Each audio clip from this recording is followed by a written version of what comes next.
नमस्कार, मैं हूं नंदिता पांडे और आइए चर्चा करते हैं होली के बारे में।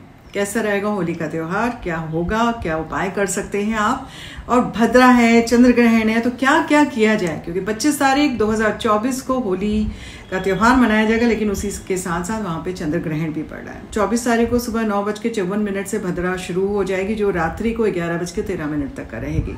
तो क्या इस समय होलिका जलाई जा सकती है या नहीं जलाई जा सकती है, इन सभी के बारे में चर्चा करेंगे इस वीडियो में।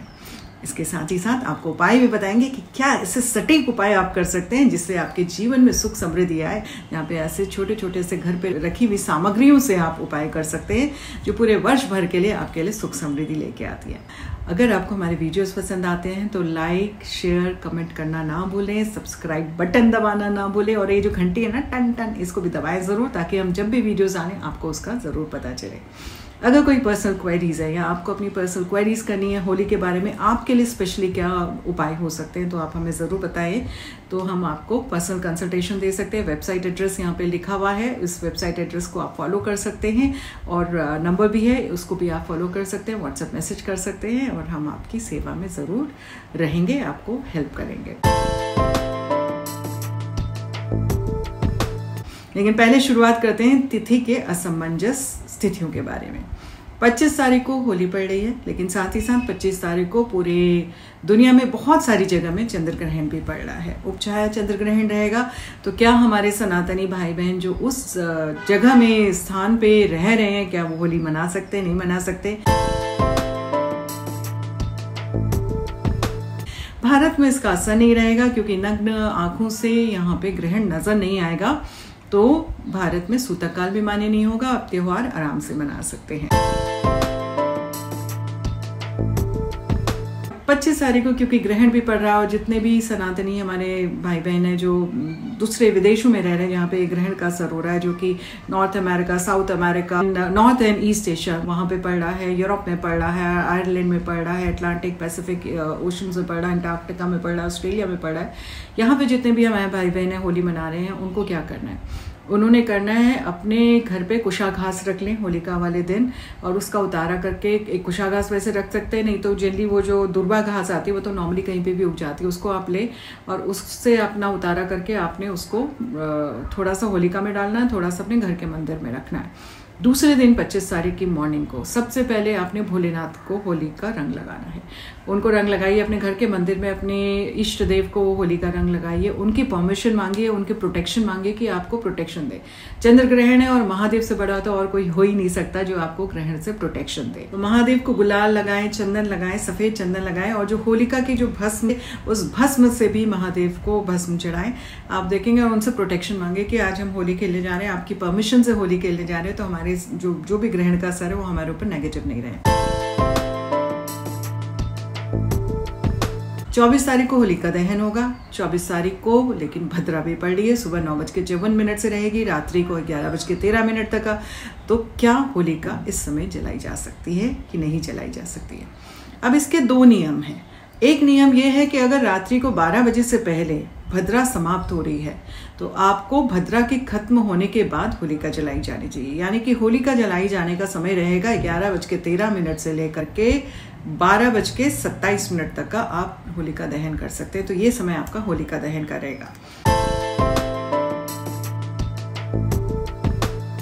25 तारीख की प्रातः काल में उत्तरा फागुनी नक्षत्र रहेगा, जो कि शुक्र का नक्षत्र होता है, उसकी स्वामी होती है माता लक्ष्मी। और 25 तारीख को लक्ष्मी जयंती भी है, यानी कि इस दिन माता लक्ष्मी जो हैं समुद्र मंथन से बाहर निकल के आई थी और उनका अवतार हुआ था। तो इस वजह से इस दिन को बहुत ही महत्वपूर्ण माना जाता है। और इस दिन आप थोड़ा सा एक मुट्ठी धनिया लेकर के आएँ घर पे और उसको पूजा अर्चना करें। आप धनिया पहले भी लेके आ सकते हैं, और किसी लाल कपड़े में धनिया बांध करके सुबह प्रातःकाल 10:28 से पहले अगर आप ये कार्य कर लें तो बहुत अच्छा रहेगा। प्रातःकाल पूजा अर्चना करें। होली का रंग जब भगवान को चढ़ाया जाता है, सबसे पहले सर्वप्रथम तो आपने माता लक्ष्मी को भी चढ़ाना है, उनको लाल रंग चढ़ाएं, और साथ में आप ये एक मुट्ठी धनिया रखें, और साथ में उसके अंदर एक एक चांदी का सिक्का भी रख देंगे तो बहुत ही सुंदर रहेगा। नहीं तो कोई भी आप द्रव्य रखें, उसके अंदर कुछ पैसे रख सकते हैं और उसको बांध करके रखें। और ओम श्रीम श्रेय नमः का आपने जप करना है। 11 बार आप इसको जप करें या 11 माला इसका जप करें और उसको वहाँ पे रखें। पूरे होली के दिन आप इसको रखें और उसके बाद उसको आप अपनी तिजोरी में रख दें। आप देखेंगे कि पूरे वर्ष भर में माता लक्ष्मी आप पे प्रसन्न रहेंगी और सुख समृद्धि धन धान्य की वृद्धि आपकी होगी।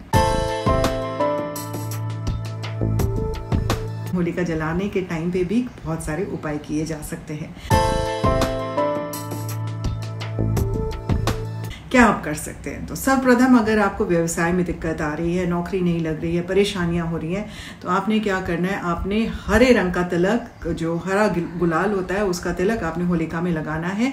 और 1 मुट्ठी आपने मूंग की दाल लेनी है, साबुत मूंग की दाल लेनी है। अपने से उतारा करके उसको किसी हरे कपड़े में, हरी हैंकी में बांध करके आप उस होलिका के अंदर आप डालें, या फिर आप एक नारियल में भी उसको भर करके डाल करके आ सकते हैं।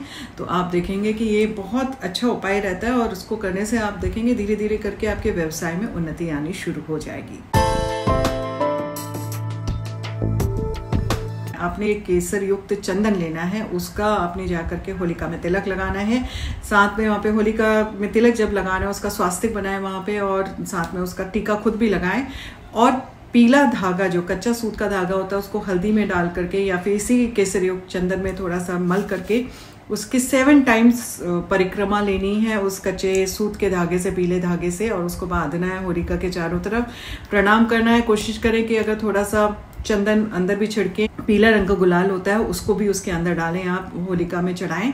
और उसके बाद मनी मन प्रार्थना करें। जैसे अगर आपको नीट का एग्जाम क्लियर करना है तो आपने नीट का एग्जाम या फिर नेट का एग्जाम या CUET का एग्जाम, तो आपने मनी मन प्रार्थना करनी कि मेरे ये जो भी परीक्षा है, मेरे को इन परीक्षा में लाभ हो, मैं सफल हूँ इस परीक्षा में। और इस प्रार्थना के साथ आप अर्पित करें। आप देखेंगे बहुत अच्छे संयोग बनेंगे और ईश्वर की कृपा से आपकी जो भी नेगेटिविटी है वो हट जाएगी। और सभी के लिए, जैसे घर पे बहुत नज़र हो जाती है या फिर कोई भी तंत्र मंत्र, किसी भी प्रकार की नज़र दोष, साइकिक अटैक, रोग, द्वेष, इस तरह की स्थितियां घर पे बहुत ज़्यादा बन रही हैं या बीमार रहते हैं बहुत ज़्यादा, तो आपने क्या करना है, ये सर्वोत्तम उपाय है। आपने एक जटा वाला नारियल लेना है जिसके अंदर पानी होता है। उसके बाद उस नारियल को लेके आपने काला धागा लेना है और काली डोरी जो है पाँव से लेके सर तक का, अपनी हाइट तक का लेके उसको काट देना है और उसको इस नारियल में बांध देना है। फिर इस नारियल में बांध करके आपने क्या करना है, इसको आपने अपने सिर से एंटी क्लॉकवाइज 7 टाइम्स उतारा करना है। और उतारा करने के बाद इसको आपने होलिका में डाल देना है। जिस समय अग्नि चल रही है उस समय उसको डाल दीजिए। बहुत उत्तम उपाय है। आप देखेंगे जो भी आपकी नेगेटिविटी है, जीवन की जो भी कष्ट है, उन कष्टों से आपको छुटकारा मिलेगा, मुक्ति मिलेगी। एक और बहुत अच्छा उपाय होता है उपटन का उपाय। आपने क्या करना है, आपने गेहूं का आटा लेना है, उसमें अपने सरसों के तेल से उसको मल करके उसको उपटन बनाना है और अपने पूरे शरीर से उसको जैसे मालिश करके उपटन की तरह अच्छे से निकाल के, जैसे मैल निकालते हैं वैसे निकालना है और उसको एक पेपर में इकट्ठा करना है। उसको रैप करके, एक काले धागे से रैप करके आप उसको होलिका में डालें। जब डालें तो मनी मन प्रार्थना करें कि मेरे शरीर में जितनी भी नेगेटिविटी थी, बीमारियां थी, जितने भी टेंशन था, एंजाइटी था, गुस्सा था, जेलसी थी या फिर किसी भी प्रकार की व्यवधान थे, वो सारे आज मैं हे अग्निदेव आपको समर्पित कर रहा हूँ, हे नरसिंह देव मैं आपको समर्पित कर रहा हूँ या कर रही हूँ। मुझे इससे मुक्ति मिले और सेहत अच्छी मिले, पूरे स्वास्थ्य मेरा अच्छा रहे। आप ऐसा करके इसको डालें। आप देखेंगे धीरे धीरे करके आपके स्वास्थ्य में भी काफ़ी फर्क आएगा। आपके कार्य क्षेत्र में उन्नति होने लगेगी। पढ़ाई लिखाई कर रहे हैं अच्छा रहेगा। धन धान्य की, सुख समृद्धि के योग भी बनने शुरू हो जाएंगे। तो बहुत सुंदर सा उपाय है, इसको आप कर सकते हैं। आपको अगर रिलेशनशिप इश्यूज है, यानी कि लव लाइफ में परेशानियां हो रही हैं या हस्बैंड वाइफ में आपस में नहीं पट रही है, घर में आपस में भी क्लेश होता रहता है या फिर दोस्तों के साथ भी नहीं अच्छी पट रही है, मोहल्ले में बहुत ज़्यादा तकलीफ है, कुछ भी हो, तो रिलेशनशिप इशू, चाहे ऑफिस में रिलेशनशिप इश्यूज हो रहे हैं, बॉसेस के साथ नहीं पट रही है, बहुत सिंपल सा सरल सा उपाय, सूखा नारियल लेना है। उसका नारियल का ऊपर का जो पॉइंटेड टिप होता है उसको काटना है। उसके अंदर आपने शक्कर भरनी है, यानी कि वो जो गुड़ का बूरा होता है उसको आप भरिए। उसको भरने के बाद उसमें थोड़ा सा शहद भी डाल दीजिए। शहद डाल के उसका ढक्कन वापस लगाइए और उसको लाल धागे से बांध दीजिए। याद रहे कि लाल मौली होनी चाहिए। कच्चा सूत जितना आप यूज़ करेंगे उतना ज़्यादा अच्छा रहेगा। उसको आप बांधें और बांध करके मनी मन प्रार्थना करें उस व्यक्ति के बारे में, अपने घर परिवार के सदस्यों के बारे में सोच करके कि हमारे सबके बीच में मधुरता रहे और रिश्ते अच्छे हों, रिश्तों में सुधार है। और ये मन में प्रार्थना करके इसको होली में डाल दिए, होलिका में डाल दीजिए। बहुत ही सुंदर संयोग बनते हैं, बहुत अच्छे रिजल्ट्स आते हैं इसमें। होलिका दहन हो जाता है, राख ठंडी हो जाती है, तो नेक्स्ट डे 25 तारीख की मॉर्निंग को एक कटोरी में राख लेकर के आ जाइए। घर के चारों तरफ छिड़के, कोई भी नेगेटिविटी घर पे हो, कई बार क्या होता है हमारी खुद की नेगेटिव सोच की वजह से भी नेगेटिविटी चारों तरफ रहती है, तो वो नेगेटिविटी भी हटती है। राख का टीका सबको लगाएं, क्योंकि ये राख में बहुत ज़्यादा पावर्स होती हैं ईश्वर की, सत्य की, नेगेटिव एनर्जी पे विजय की पावर्स होती है। तो आपने ये अपने घर के चारों तरफ छिड़कना है। थोड़ी सी राख अपने मंदिर में रखनी है, थोड़ी सी अपनी सेफ में रखनी है, थोड़ा सा अपना अन्न के भंडार के पास रखनी है। सबको तिलक लगाएं इस राख का, और एक डिब्बी में राख रखनी है। जब भी किसी इंपॉर्टेंट काम के लिए जाएं, इस राख का तिलक लेके जाएं। स्पेशली जिनको कोर्ट केसेस होते हैं, जिनको परेशानी होती है इस तरह की, वो ये चीज़, इस उपाय को करेंगे, आप देखेंगे बहुत अच्छे रिजल्ट्स आएंगे और किसी भी प्रकार की नेगेटिविटी है वो हट जाएगी। इस दिन आप रुद्राक्ष भी धारण कर सकते हैं। बहुत पावरफुल समय है, होली का समय भी है और साथ में सोमवार भी है और साथ ही साथ ग्रहण भी पड़ रहा है। बहुत उत्तम टाइम होता है इस समय। कोई भी मंत्र जप कर लें आप, सुबह के वक्त में अगर कर लेंगे तो और उत्तम रहेगा, नहीं तो होली खत्म होने के बाद भी आप कर सकते हैं। प्रदोष काल में संध्या के टाइम पे आप करें, जब सब होली से आप खेल खुल कर निवृत्त हों और उस समय पूजा पाठ करें।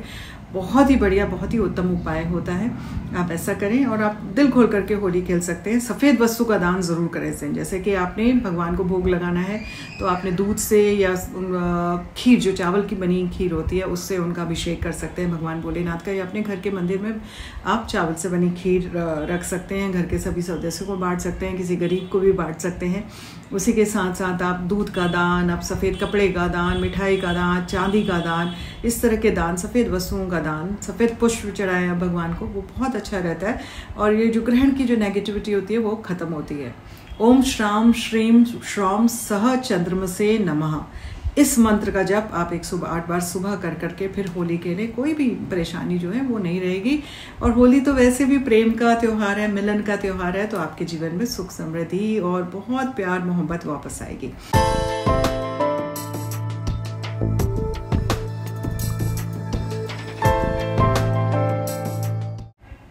इस होली के त्यौहार में क्योंकि ग्रहण भी पड़ रहा है और बहुत एक सुंदर संयोग सा बन रहा है, जहाँ तक बात है मंत्रों की, जप की, मेडिटेशन की और साथ ही साथ उपायों की, तो कुछ उपाय हम भी कर रहे हैं। जैसे धन की पोटली बना रहे हैं, नेगेटिव एनर्जीज को हटाने की पोटली बना रहे हैं, या अच्छी हेल्थ के लिए पोटलीज बना रहे हैं। तो अगर आपको ये पोटलियाँ चाहिए और आपके अपने लिए चाहिए तो अपना नाम और गोत्र बता करके आप हमें भेज सकते हैं व्हाट्सएप में। एक छोटे से एनर्जी एक्सचेंज के अगेंस्ट में आपको हम ये भेज सकते हैं। कोरियर चार्जेस ऑफ कोर्स लगेंगे आपको, तो ये अवश्य बताएं, क्योंकि ये बहुत ही अद्भुत संयोग इस बार बन रहा है, 124 वर्ष के बाद बन रहा है। तो ये हम सारे उपाय करने जा रहे हैं, तो ज़रूर बताइएगा। और बाकी आपको पर्सनल क्वेरीज करनी है, जैसा मैंने बोला वो नंबर्स हैं, आप उसमें कनेक्ट कर सकते हैं, मेरी वेबसाइट से कनेक्ट कर सकते हैं। और अभी के लिए दीजिए इजाज़त। आपकी होली शुभ हो, सुख समृद्धि लेकर के आए। नमस्कार, आत्मा नमस्ते।